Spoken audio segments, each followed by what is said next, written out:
I'm not going to give a great big long talk here. We want to do some questions and answers and kind of work through some things. But I also want to offer a notion on how to talk about these issues as you take them out across the country. Because the fact of the matter is we have a lot of cross currents on where this struggle is and where we come from. And I think when we talk to ordinary folks, and you are not ordinary folks, you have to understand that. You know, ordinary folks do not come out on Saturday and spend the whole day in a church basement. Even profoundly religious ordinary folks don't come out on a Saturday and spend the whole Saturday in a church basement. And so you are self-selected, engaged citizens. It doesn't make you better, but it does make you people that may have realized a week before that the crisis was severe enough to get engaged. And so our goal, our challenge, is not to gather more information. It's an important thing to understand. I will guarantee you everybody in this room has sufficient information to go out and work this struggle. This is not complicated stuff. We are not talking about anything complicated. Our challenge often is how we talk about it and how we connect with people. And so let me do what I've been doing across the country now for the last couple months. And that is, and I know this is a horrible thing to do, but it's not as horrible as it seems. And I'll give you, before I ask you to do it, I will tell you that up in New Hampshire, I went up there before their town meetings. New Hampshire, 50 towns across New Hampshire voted in March in favor of a constitutional amendment to overturn Citizens United. So we went up to do that. Yeah, it was an unbelievably beautiful thing. We were in little tiny towns of 1,000 people, and 200 were showing up for these meetings. Just wonderful, engaged citizens. But when I did this little exercise, there was a room, I swear, there wasn't a single person in the room who was under 90. And they're like 105-year-old guys. And they all went along with this, and I was embarrassed because I was asking them to do something that was profound. None of you can even qualify with the demand there, so it's nothing to ask that every one of you please stand up now, if you can. Anybody who's able, please stand up. Now, this won't take long. Everybody, let's start with everyone who's a woman, sit down. No, don't worry, it's good. I know it's not the first time that a guy has said every woman should sit down. Okay, everyone who's a person of color who has racial or ethnic identity that might not be white Anglo-Saxon Protestant, sit on down. What if you got both? You make your choice, but if you could be discriminated against, you got to sit down. Oh, yes. All right. Everybody in the room who is a religious dissenter, and by this I mean someone who is not a Protestant, mainstream Protestant, religious American, and or anybody who's ever entertained doubts or uncertainty about the deity, etc. Please sit down.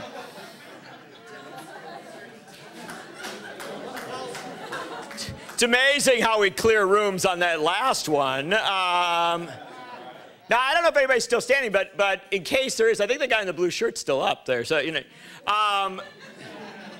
And so my last request, my final request is simply this. Anyone who is not a large, wealthy landowner, owns substantial tracts of land, please sit down. Is there anyone who is standing? I know a few people standing to do stuff. Is there anybody who's actually standing? So we've cleared the room. This is one of the first times it's ever happened because there's always like one white guy in the back who actually owns quite a bit of land. But I want you to take a look around. This is the voting class. Everybody who's standing is the voting class at the founding of the American experiment. At the founding of the American experiment, women could not vote. People of color could not vote. Religious dissenters could not vote. Despite the freedom of religion protection put into the First Amendment, the discrimination against religious dissenters continued in many, many states across this country. And finally, if you were not a wealthy landowner, you could not vote. And so elections at the founding of the American experiment, we are not taught our history well. We are taught that there were elections in the 1780s, in the 1790s. We actually talk about, well, it was Jefferson versus Adams. Well, you should understand that when there was a congressional election in 1790, it occurred in a room about this size, and everybody in the room was a white guy, and was a white guy who owned a substantial amount of land, and was a white guy who was a part, usually, it was quite often, they were all a member literally of the same church. And so they would gather in that room to have an election. And there would be two candidates, maybe James Monroe and James Madison, running against one another. They would get up and give a speech, and they would have maybe some differences. But the bottom line was that at the end of the day, they were and they responded to that room of white guys. Now, often these elections, because elections were not set in November at the founding of the American experiment. That is an affectation developed over time. Often the elections would take place in September before winter came. And in southern states, it was still quite hot. So they would throw the windows open, and outside of the hall, the small room where the white guys gathered, the slaves, the indentured servants, the women, the religious dissenters, all gathered outside and looked in the windows. They looked, and these were not stupid people. They were not ignorant people. They had opinions, they had values, they had ideals. They actually had choices. They said, I might like James Madison a little better in this race. Against James Monroe, they're both slaveholders. I got a little problem with that, but you know, some of the things they're saying is, so they might have choices. They might even have a partisan identity looking in. But it was no more engaged than someone who goes to a basketball game or a football game and chooses a team. I like this team, I like that team. You were still a spectator at the pageant of American democracy. You were not a participant, you were a spectator. And the way to understand the American experiment is that in the roughly 200 years from our founding on, everything that mattered was about opening the door up and bringing more people into that room. Yeah. Saying literally, hey, you folks that are standing out there, we're going to let you in now. We're even going to let a few more of you in. And the interesting thing, though, is it was never a voluntary act. There was never a point where the white guys got together and they said, you know what? This is ridiculous. I mean, we are, at the founding of the American experiment, 4 to 5% of the overall population, and we're running everything. That's absurd. Let's open things up and bring everybody in. It never, ever happened. It happened horribly and painfully and awfully, each step of the way. And to understand how horribly, how painfully, how awfully, recognize that the most critical struggle to open those doors up was the Civil War. We don't teach the Civil War as a voting rights initiative. And yet we ought to understand that if the Civil War had only been to preserve the Union, if the only point of the Civil War had been to preserve the Union, like keep the South in, my ancestors in Wisconsin would not have joined that fight. You say Texas wants to go elsewhere? That's cool. And no, I'm not saying this. I'm not picking on breaking up what I'm saying is the enthusiasm level was not sufficient to make people choose to go and die simply to make sure that Mississippi didn't go elsewhere.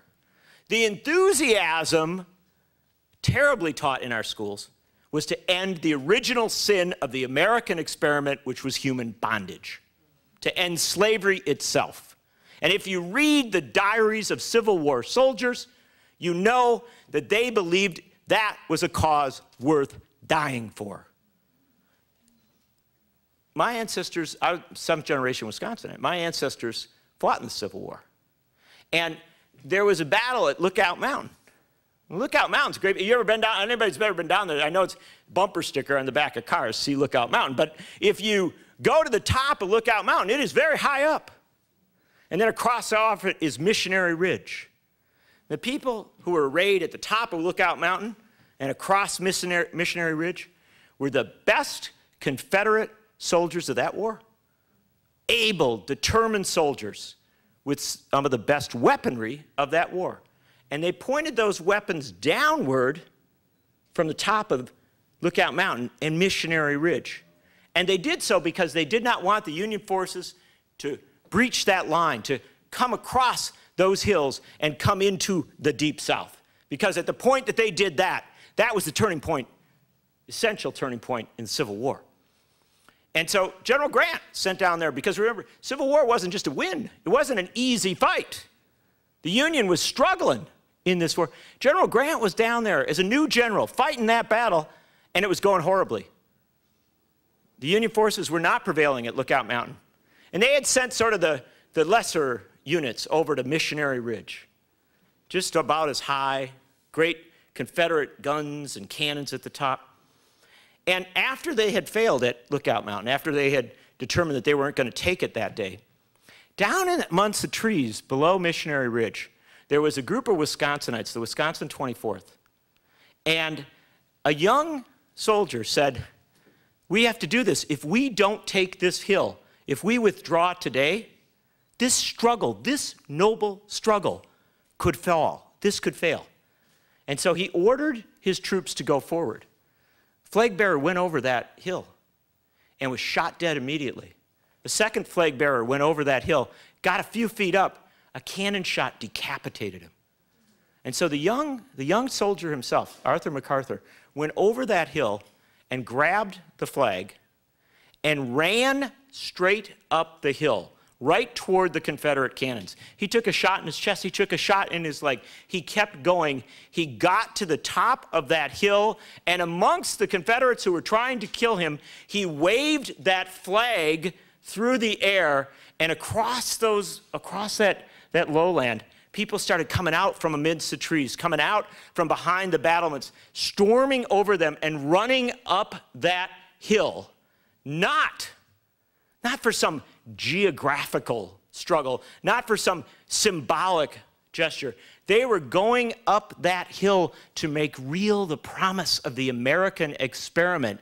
And when they took that hill, when they flooded over that hill and into the Deep South, and when the Civil War itself began to turn as a struggle, those who fought and gave their limbs, suffered the loss of their comrades, did not ask that the Union simply be brought back together. They asked for a constitutional amendment.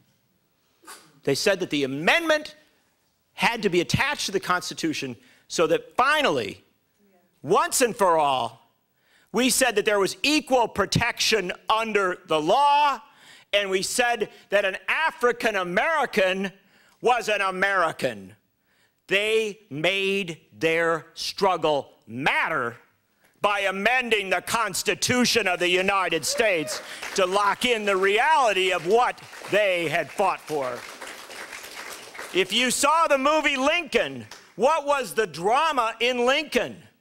A constitutional amendment to make real the bloodshed, make real the struggle, make real the promise. Without it, without locking it in, we live in the fantasy that we have accomplished something without necessarily the reality. And the reality must be firm. It must be strong. Yes, it must be structural. There's an interesting thing that happened when we amended the Constitution after the Civil War.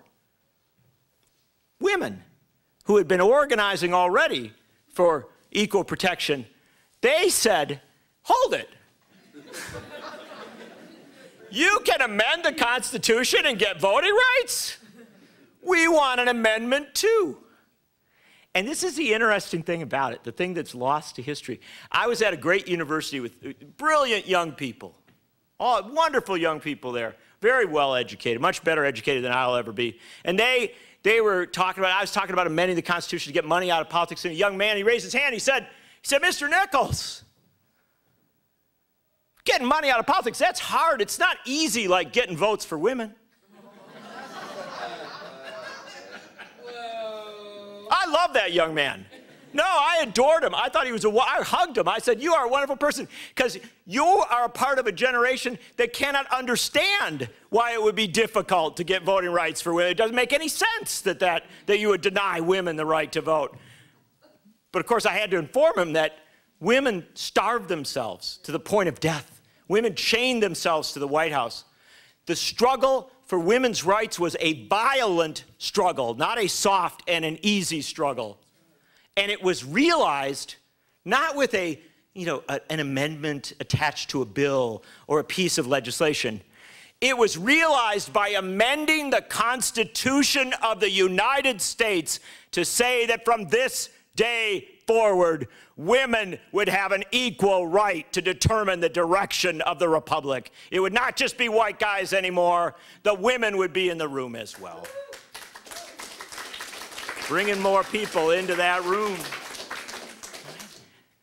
But you know what? The incredible thing was that when the women got the vote, Native Americans said, hold it, this was our country in the first place. Maybe we should have voting rights. And Latinos in the Southwest started to say, maybe we should have voting rights. Asian Americans who had been denied the franchise started to say, maybe we. Suddenly all these people are saying maybe we should be in that room as well. And African Americans who, despite the constitutional amendment, and from the time of that constitutional amendment, African Americans voted in this country, but they didn't always vote in the South. African Americans waged a civil rights movement. We talk a lot about water fountains. Water fountains are important, no doubt about it. But it was the voting rights. The voting rights. It was the right to be in that room, to be making those decisions. That is what people suffered and died for. That is why Medgar Evers, when he came home from World War II as a decorated soldier in 1946 in Decatur, Mississippi, put his uniform on once more, organized the other African-American veterans to put their uniforms on once more and to march down the main street of Decatur and to demand the right to vote in their race for governor of Mississippi. And they were turned away by white men who had not fought in the war but aimed their guns at uniformed American heroes and said, no, we are going to prevent you from voting. It was on that day that Medgar Evers said he would fight to the death. Non-violently, but he would fight to the death for that right to vote. Medgar Evers was killed in his driveway, shot dead in his driveway. The struggle to make real that promise was not a soft or gentle struggle. It was violent. It's an interesting thing about 1963, 1964. We think about the Voting Rights Act and the Civil Rights Act. They are meaningful acts. What we forget about is that there was a constitutional amendment weaving its way through those days just as well. And it was a pretty significant constitutional amendment because it was the amendment to bar the poll tax. Remember when I said if you're a wealthy landowner, right? Well, until 1964, this country allowed a wealth barrier to voting. It was in 1964. John Kennedy went to Texas in November of 1963 because Texas had just voted on a referendum, state initiative on banning the poll tax. In early November, it had divided the Democratic Party between liberal Democrats, conservative Southern Democrats. Kennedy went to Texas to try and reunite the Democratic Party after a struggle over getting rid of the poll tax. It's a little part of your history you do not hear. You don't hear that some of the last phone calls that John Kennedy made were to state legislators around the country asking them to vote in their states to support the amendment to overturn the poll tax. John Kennedy did not live to see it happen, but in early 1964, We amended the Constitution of the United States to say that never again would there be a wealth barrier to voting in our elections. We opened that room up a little more. But it wasn't done. Then there were these young people, they were going off to die in wars in Vietnam. And they said, hold it, if we can be sent to die in a war, why can't we vote on whether to go into that war? And young people demanded the right to vote. And in the late 1960s, early 1970s, we amended the Constitution once more to say that 18 to 21-year-olds have a right to vote on whether to go to the wars in which they are sent to die.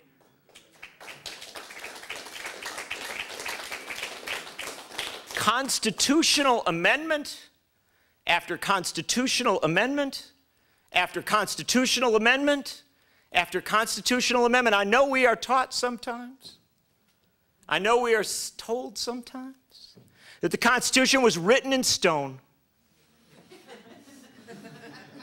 handed down on a tablet to Michelle Bachmann.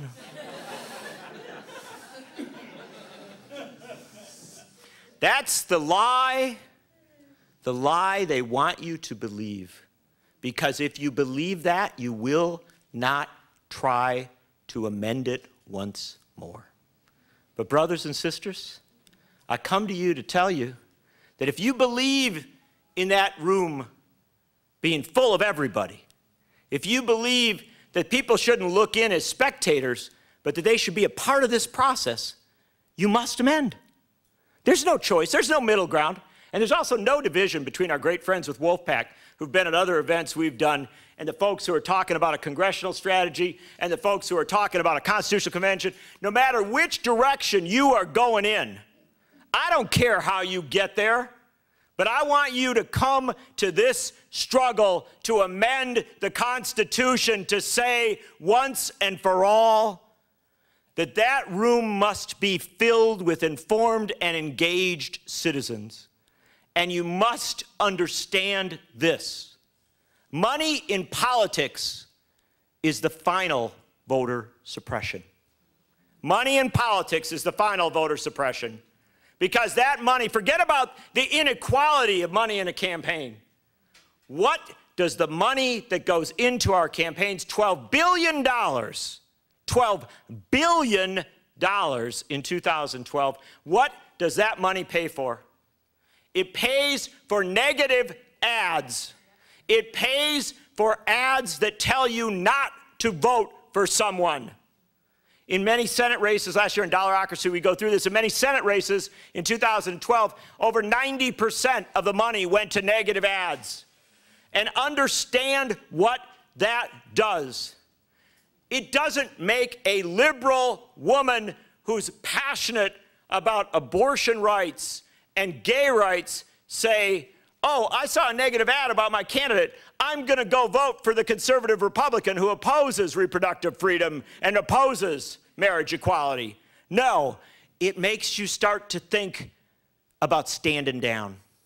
It makes you start to think maybe it just isn't worth it. And I'm not talking about you, because that's the big problem. So many progressives, so many reformers, they sit in a room like this and they think, well, I could never be talked into that. I'm talking about the working mom. I'm talking about the person who's got 3 jobs and is trying to get by and has to make the fundamental decision in their life about taking an hour or 2 away from a job that is essential to them to support their child, to support their kids, to go and vote. And for them, the decision about whether it matters to go and vote can be profoundly impacted by being told repeatedly with billions of dollars that everybody's awful, that every candidate is evil. Negative, negative, negative. Negative ads are voter suppression. They drive the great mass of voters away from the process. In 2012, we had an essential presidential election in this country. We elected a Congress, we elected governors, we elected legislators across this country, and only 52% of the voting age electorate participated in the process. If you walked into a room and you met 2 people, one of them probably didn't vote. in the essential election of 2012. In 2010, the transformational election of our time, the election that took from Barack Obama his governing majority and handed it to Republicans who would obstruct what he did. In 2010, only 37% of the voting age population participated in the process. And you have local elections where the turnout falls to 20, to 15, to 10, to 5% of the electorate. That is not democracy.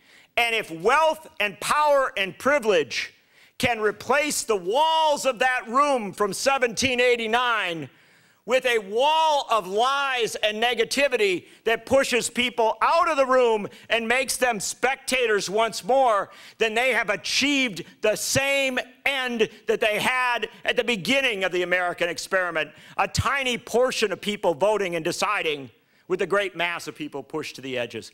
That is why we move to amend. That is why we seek to get money out of politics. And I know it seems hard. I know it seems difficult. Even when I tell you things are happening in the Senate, you know the House of Representatives is a challenge. My friend says, well, can you trust Congress to ever fix itself? And that's a pretty good question. And so we see all the barriers, all the challenges. And if we're honest with ourselves, we say, can we trust the states to really do the right thing?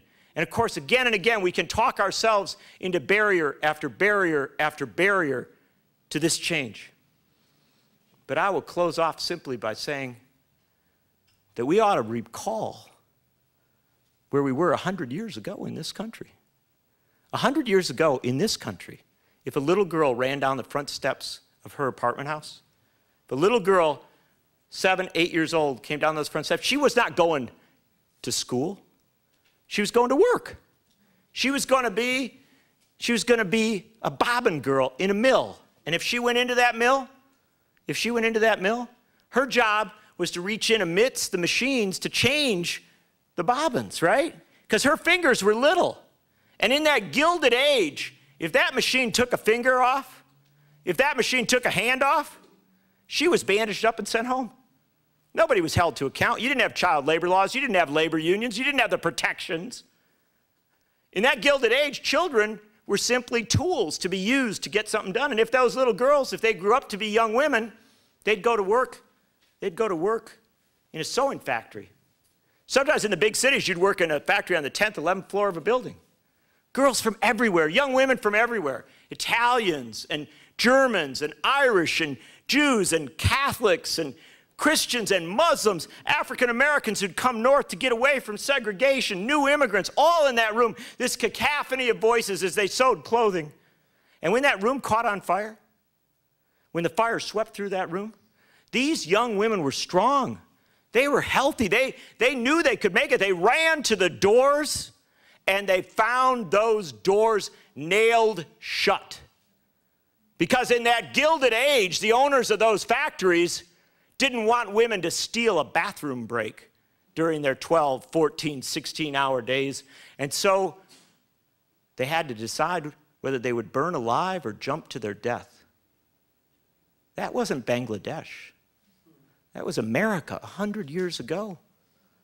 And when the families of the Triangle Shirtwaist Fire victims came to gather their aunts and their mothers and their cousins and their sisters and take them home to bury them, they made a choice. They made a choice to have those funerals be open. They invited people to come and see what the Gilded Age, what that undemocratic moment was doing to them. Just as Emmett Till's mother had an open coffin in the 1950s. They said, you need to see the reality of this thing. And they reminded people that those women who died could not vote. They did not have the right to vote. And they reminded people that if they had the right to vote, they still couldn't elect a U.S. Senate because the Senate was appointed in backroom deals, not elected. And they reminded people that even if you had the right to vote, and even if you could elect a Congress, you couldn't tax the rich. You couldn't tax the powerful. You couldn't regulate the powerful. That was 100 years ago in America, in a 10-year period from 1913 to 1920. We amended the Constitution of the United States to create an elected United States Senate. We gave the power of Congress to the people. We amended the Constitution of the United States to create an income tax system that allowed us to tax the wealthy and to tax corporations, and through that taxation to begin a process of regulation. We passed child labor laws. We passed laws to protect women in the workplace. We started to see the rise of a trade union movement, and we closed off that 10-year period by giving the right to vote to women and saying, you won't have to die without having a say in the future of this country. We changed everything in a 10-year period. And so I'm only here to come up to Seattle to say this simple thing to you. Are you that much less than your ancestors? Are you that much less than those immigrant workers? Those women who didn't even get a shot at an education? Are you that much less that you can't amend the Constitution once more? That you can't fix this thing once more? Because that's all it is. It's a simple, simple equation. In this country, each generation hands off to the next. Each generation says, we did the best we could. We got right to vote for African Americans. We had to die for that. We had a civil war. We got the right to vote for women. We had to struggle for that. Some of us died along the way. We got rid of the poll tax. Some of us had to die along the way. We got voting rights for 18 to 21-year-olds. Some of us had to die along the way. We're done now. We're gone. It's you folks. It's your responsibility. Can you carry it forward? Will you do what we did? Because that's all it is. That's all it is. It's carrying forward that arc of history that bends toward justice. And brothers and sisters, I come to you today entirely inspired by seeing each and every one of you coming out, staying here this whole long day, seeing this great new film by our dear friend, hearing these wonderful things, hearing a person who had a little bit of luck on the basis of their skills and their talents decide to pony up with a great deal of money and say, hey, I'm going to help you fund this struggle. Seeing other people write their checks, taking their piece and doing what they can, volunteering to go out and pass those petitions. Brothers and sisters, we are the heirs to our ancestors. We are the defenders of the American experiment, and we will amend our Constitution to say, money is not speech. Corporations are not people, and we have a right to elections where the vote matters more than the dollar. Solidarity, brothers and sisters, solidarity. Fight it. Fight it. You know, no, and I really respect what you're asking, because it gets to be kind of legitimate to be frustrated. It gets to be kind of legitimate to be disappointed. And you know what else? It's also sort of cool, right? Sort of hip. Look, I know something you don't know. Voting is for schmucks, right? You know, it's for if it changed anything, they wouldn't allow it, right? It's a wonderful, and I understand that. Here's the only thing.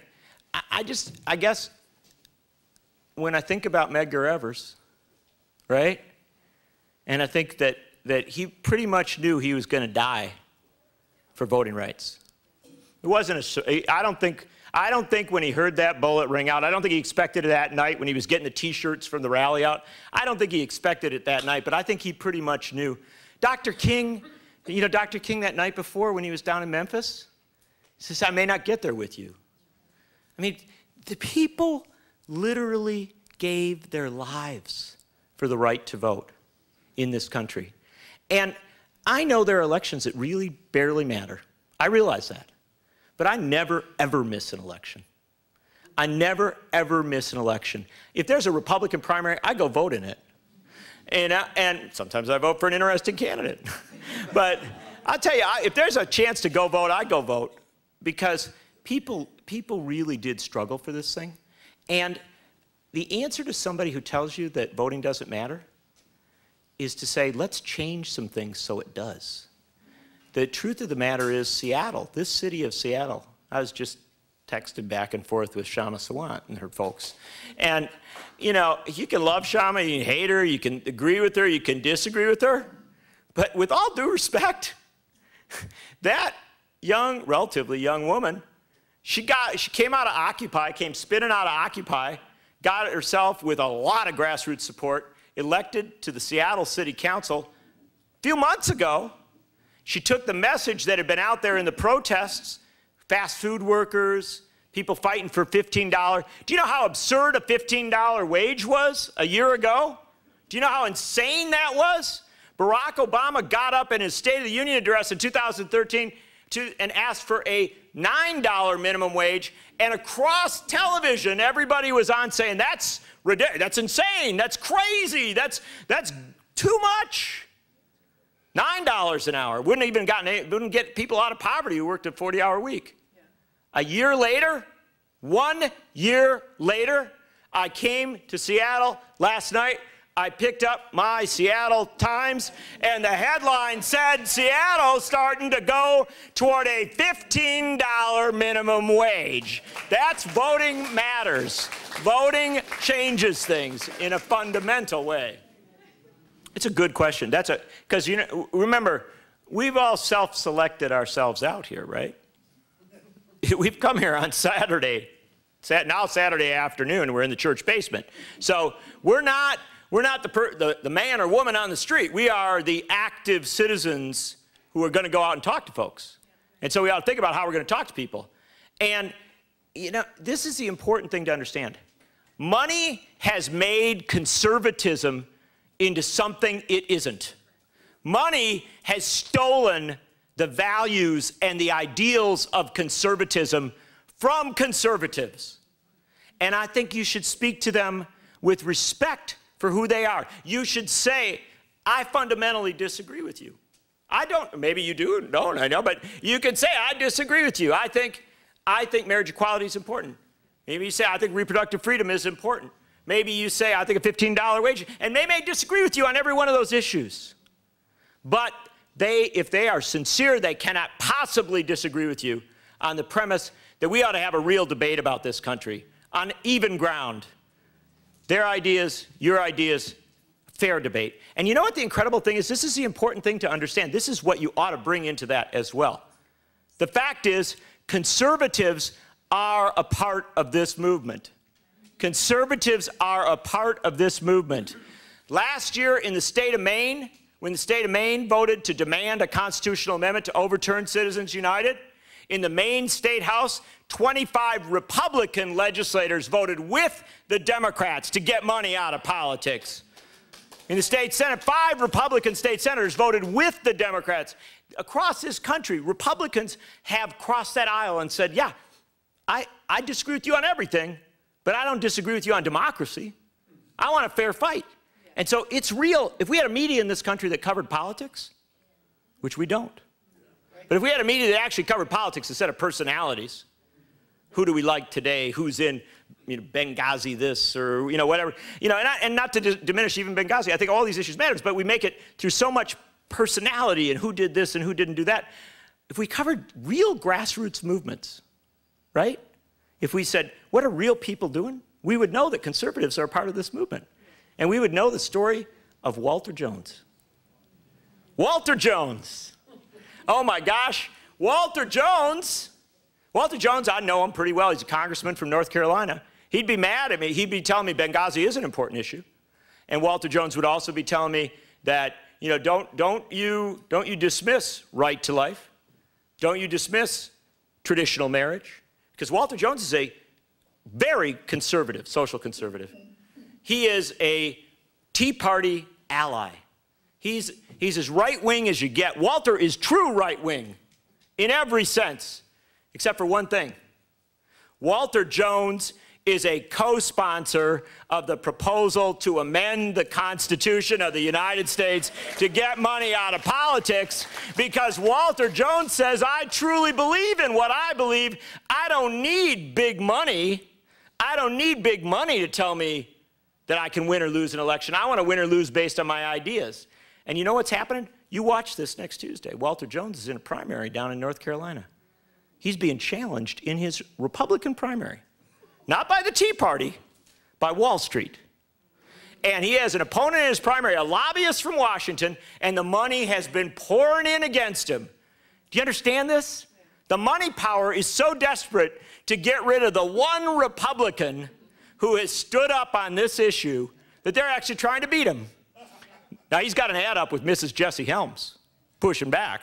And so we are with strange bedfellows, brothers and sisters. But I can tell you something else. Do you know what else Walter Jones did? This is the interesting thing. Once you free yourself from the money power, you can be a real conservative. Walter Jones called for ending the war in Iraq. Walter Jones called for full withdrawal from Afghanistan. Walter Jones has criticized and condemned the Patriot Act. Walter Jones has criticized and condemned spying on the American people. Walter Jones opposes free trade deals that ship our jobs overseas and do not protect our workers. Walter Jones voted against the Wall Street bailout because he said if the bankers get themselves in trouble, they ought to pay their way out, not the taxpayers. The bottom line is when we free conservatives to be true conservatives, we're going to find we've got a lot more allies to do the fundamental struggle against corporate power.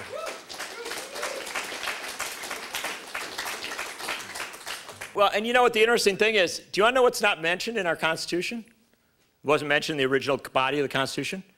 Voting. You know, I mean, the fact of the matter is that the founders of the American experiment were very interesting folks. One of the things that they thought was really important, we have no guaranteed right to vote in America. It's not guaranteed in our Constitution. It should be.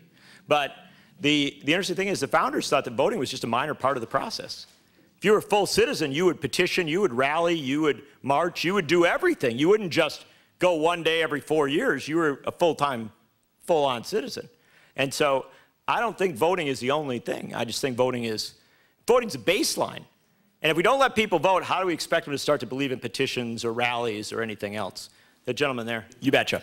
Okay, that's a fantastic question because, you know, this is the thing. Robert M. La Follette, the great progressive reformer from Wisconsin, ran for president in 1924, most successful left-wing candidate for the presidency ever. Robert M. La Follette, whenever people asked him about stuff, he said, it's the old struggle. He says, it's the old struggle. No matter what new issue comes up, he says, the old struggle. There's always been a handful of wealthy people who had a lot of money and wanted to buy the process so that they got what they wanted. And then there's the great mass of us always banging away, trying to make it a little more democratic, trying to make it a little more reflective of what we need. And the truth of the matter is it's always been fits and starts. There's never been a there, or a not there. It's always someplace in the middle. But sometimes we turn the volume way up high. The incredible thing is that if you can imagine this, and boy, I wish my President Barack Hussein Obama would say this just once. 1936, when Franklin Roosevelt was running for re-election as President of the United States of America after his first term, do you know that media was against him, almost every paper? That the Chicago Tribune, they would answer the phone. The Chicago Tribune, the major newspaper in Chicago, in Illinois, they would answer the phone. They'd say, hello, Chicago Tribune, only 6 more days till Roosevelt is voted out of the White House. I mean, that was what they were supposed to do there. I mean, the money power was so against him. Everything was so organized against him. And because he had actually started to restructure things in some fundamental ways, giving unions the right to organize, giving farmers back their land when they had lost it, telling the banks they didn't run things. And you know what he said when he accepted his nomination for a second term? He said, you know, Wall Street doesn't like me very much. The bankers don't like me very much. In fact, I think they hate me. And he said, I welcome their hatred. I welcome their hatred because they are the Tories, the same people we have always fought against, and I am part of a revolution in democracy where we give power to the people. And you know what the poster said at that convention? The poster said, we love you for your enemies. You know, I don't mean to be that divisive. I don't think we always have to be in the most brutal of fights, but sometimes we have to call out those against whom we are struggling. And there are times when the forces of light have gotten in some incredible power. You know, I think a lot of people in Seattle probably think that the proposal that Mayor Murray has put down, that Shama Swant and others would like to make a little better, to raise the minimum wage, doubling the federal minimum wage. I bet you there's folks here who think that's the first time that ever happened. It's not. In 1948, when Harry Truman ran for election as President of the United States, he was supposed to lose. And Harry Truman did 2 things. Number 1, he went out and he said, I want the votes of black people. That's something Democrats didn't do very much in those days. It was a big deal, and he got them. It helped him carry a lot of northern states. The other thing says I want the votes of working people. I want the votes of union people. I want the votes of the people who are on the losing end of the economic equation. And you know what Harry Truman did when he was sworn in for his full term in 1949? He announced a plan to double the minimum wage and to expand it to cover a broad range of industries that weren't currently covered. Fundamental change. It was a huge proposal to increase the minimum wage in this country, to fundamentally rocket it up. And the Republicans in Congress and the Southern Democrats said, oh, we're not going to let that happen. But Harry Truman, he was smart. He asked for so much that they started arguing about the industries that were going to be covered and stuff like that. And Harry Truman said, okay, I'll give you that. Give me the doubling of the minimum wage. And before 1949 was finished, Harry Truman came within a couple cents of doubling the minimum wage in the United States, in not in 10-year period, not in a process, 1 year, one signature. So we have beat him before. We can beat him again. I know we're getting close to our time frame. Let me take this one last one and we'll... Sister, you're on the game. Well, it could be a tool for cynicism. When you say it's a plutocracy, that's not necessarily good. At least we're not an oligarchy. And I know when you ask for subtlety and nuance at the point where everybody's ready to move on to the next stage, that we cannot go to the depth that you might prefer to. But let me simply offer you this notion. This country started, as I said before, with that initial, and don't forget that initial example when you all sat down. This country started with 4 to 5, maybe 6% of the electorate allowed to participate. We were a plutocracy then. We were an oligarchy then. We were a country that allowed slavery. We were a country that said that people of color were 3/5 of human beings. I mean, it's not like it's always been easy.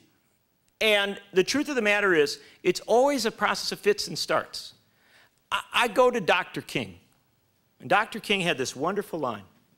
He said, I know that the Constitution, Declaration, they may not have imagined me, right? They may not have pictured me per se, but they pictured a future where we could use the tools that we have to create a country that could imagine me, right?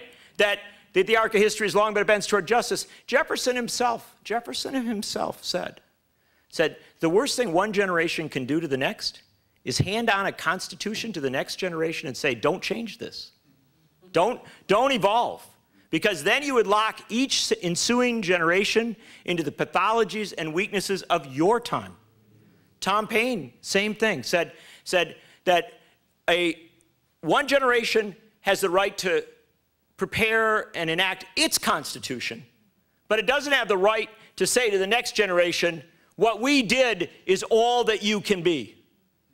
And so it is absolutely true that we have times in our history as a country where we will be very plutocratic, where we will be very much an oligarchy, where money power will be overwhelming.